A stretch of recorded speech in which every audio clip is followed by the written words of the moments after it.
Hey, this is Andrew Brown, and this fall long, I want to focus a little bit on security as I feel that the security section here is a little bit light, and maybe by looking at some of the security stuff, it might help us on the exam because they do ask things about like these scanning things, and so I'm hoping that if we look at them, you'll remember them. So we have Dependabot, code scanning, and secret scanning. This is a public repo, so we have these options here, and we have private vulnerability reporting. Let's see if we can turn that on. What happens? It's a beta feature. Let's turn it on. Can we turn it on? It's on. There we go. Can we turn on Dependabot alerts? Let's do it. It is on. And then we have code scanning. So code scanning is a little bit more work. It has code QL analysis. Is it easy to set up? Let's do the defaults. And it says we're using Ruby and we'll enable code QL. So all those scans are now set up. It was as simple as that. I don't think it's going to cost me anything additional because it's a public repo. Okay, and so now those are enabled.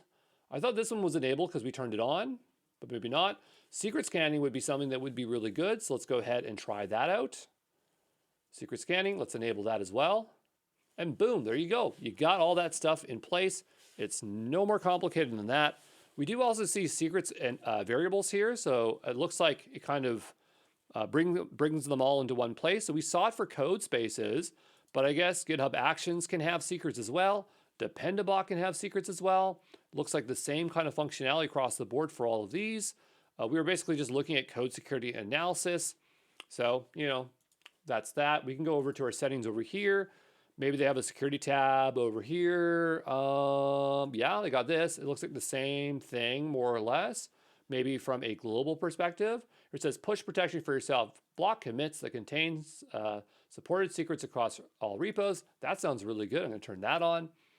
But yeah, just remember those three things. The secret scanning. Did I say three things? Let's go back and make sure it's just those three. Whatever they were. We'll go back here. Dependabot, code scanning, and secret scanning. Remember those three scanners, okay?